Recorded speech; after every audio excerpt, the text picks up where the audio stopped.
Every April Fool's Day, my boyfriend joined his childhood friend in the same cruel prank, pretending to propose to me. Last year, I slipped the ring onto my finger, my heart full of hope. Suddenly, the mechanism snapped tight. Pain shot through my hand and I cried out. He apologized afterward and promised that this year the proposal would be real. As such, I arrived carefully dressed, believing him. Instead, I was met with a face full of cake. He reached out gently, wiping the cream from my face as if it were nothing more than a harmless joke. However, this time I took a step back. After 6 disappointments, I chose to walk away. So why was it that, in the end, he was the one consumed by regret? Every year on April Fool's Day, my boyfriend would team up with his childhood best friend to pull the same prank on me. He would pretend to propose. Last year, the two of them laughed like it was the funniest thing in the world, even though my fingers were almost crushed in the process. Later, he apologized and swore that this year would be different. This year, the proposal would be real. As such, when he called me again, sounding urgent and telling me to come to the place where we had our very first date, I believed him. I curled my hair, got my nails done, and spent extra time perfecting my makeup. I picked out a brand new outfit and even drafted the announcement post I was going to share once everything became official. However, the second I stepped through the door, smiling and full of excitement, a thick slab of cake cream slammed straight into my face. Laughter burst out from among the crowd and a girl's voice rang out, bright and smug. "I told you Whitney would show up, Nolan. You lost." Nolan Jones walked over and, just like always, gently wiped the cream off my face. "You got all dressed up," he said with a soft smile. "It's a shame about the outfit." Then he added, like it was nothing, "I made a bet with the guys about whether I could get you to come. I said you wouldn't.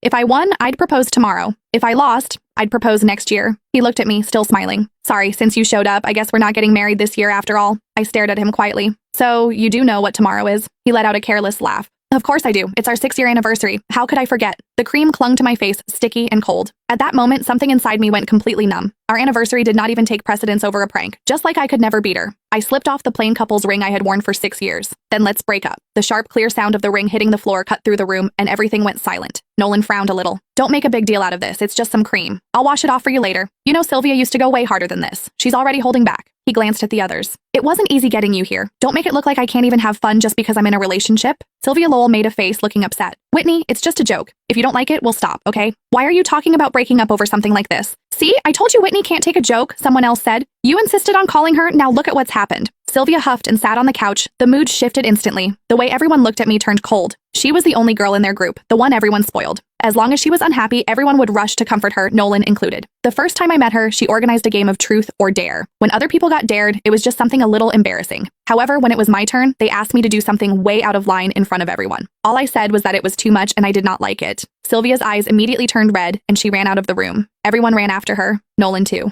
The welcome party that was supposed to be for me ended with me sitting there alone. He never said anything about it afterward, but from that day on, he never brought me to their gatherings again, unless Sylvia said it was okay. Then Nolan looked at me, his brows pulled tight. "Whitney, apologize to Sylvia." Before, I would have swallowed everything. I would have forced a smile, apologized, and explained